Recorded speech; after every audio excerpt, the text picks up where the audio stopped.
Hey guys, today we're diving into a milestone that is over 1,000 days in the making. That's right. I have recently hit a 1,000 day streak on Duolingo, and let me tell you, it has been quite the journey.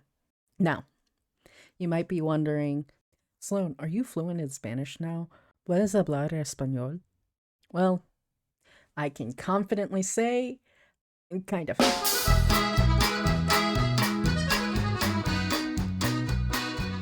While I do have a 1,000 and checks notes 35-day streak, I haven't spent that entire time learning Spanish.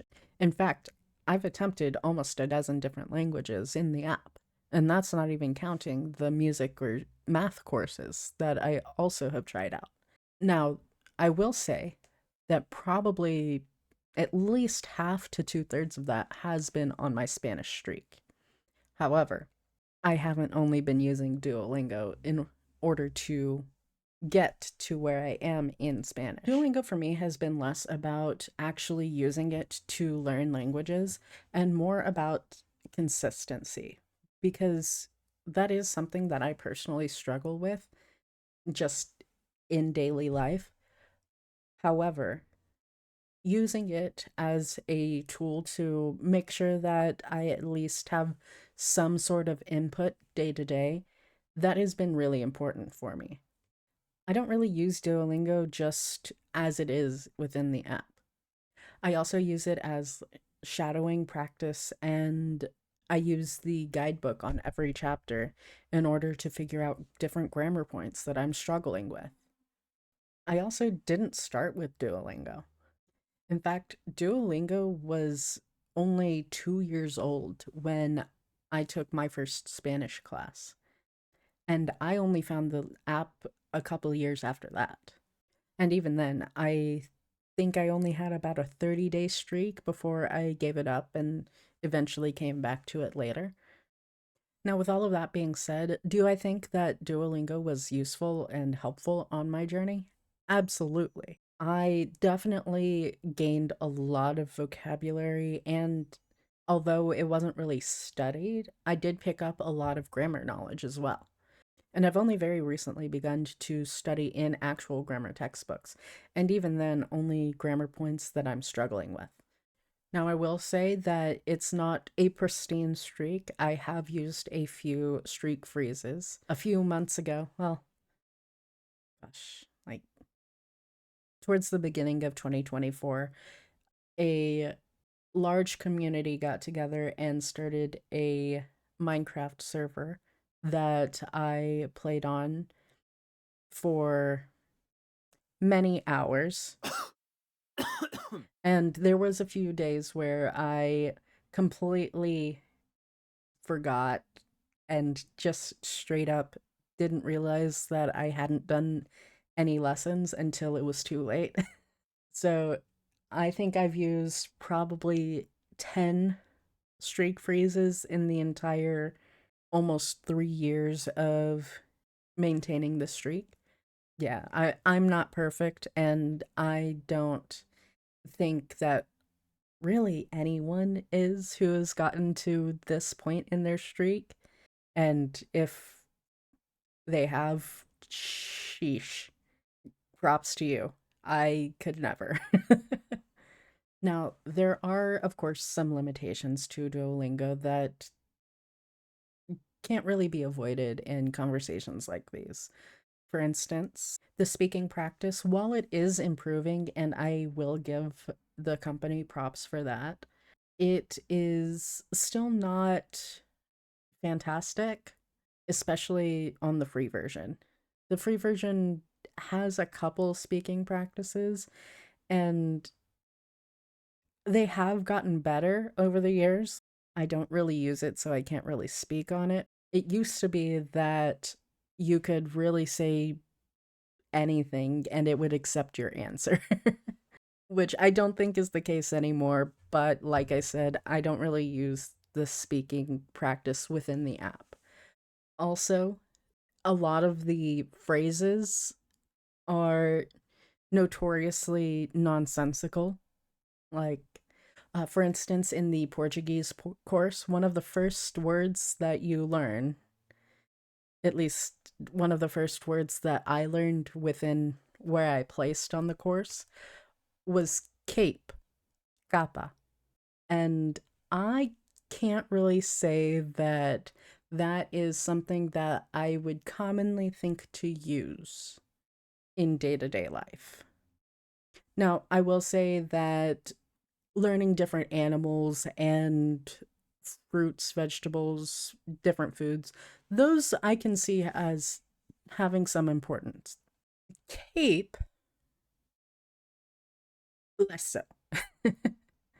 There's also just the entire situation with the leaderboard in that a lot of people just use XP boosts and just do the matching game in order to boost their experience and only do that. And so aren't really using the app to learn a language and instead are just using it to be competitive with other people. And in fact, it incentivizes people to stay at a lower level because that's where all of the easy vocabulary is. However, on the flip side, the only way to opt out of the leagues currently is to private your account completely, which also isn't a great option, especially for people who like to do like friend quests, for example. But I find the leagues actually more demotivating because I am not invested in competing against someone who is earning 20,000 experience in a single week. And so, Duolingo, if you're watching this, give us a way to opt out of leagues without turning off friend quests. Duolingo's not watching this. And of course, at the beginning of this year, it was announced that they were laying off a lot of their employees because they were moving towards a heavier AI usage, which has spurred quite a few instances of mistranslations, which is not great. However, Duolingo is still, in my experience, the best free app that I have used, especially if you use the education edition that you don't have to pay anything for and you don't have to deal with ads or hearts. Okay, so since I recorded this, Duolingo has started serving me ads despite being on Education Edition. Now, the real question, was spending over 1,000 days using Duolingo worth it? I'd say yeah. Would I do it again? Yes. Now, are there better ways to invest your time into learning a language? Of course. However, not everyone has the resources to devote to those kinds of things. Not everyone has the money in order to pay for, like, a Lingoda Sprint, for instance, or even to use one of the quote unquote better apps. Because Duolingo, in all honesty, didn't really teach me Spanish. What it did was keep me consistent while learning Spanish through both the app and through other methods. I will say that the streak maintenance is a big part of the reason why Duolingo is so effective. And a lot of other apps that include a streak don't have the same pull that Duolingo does.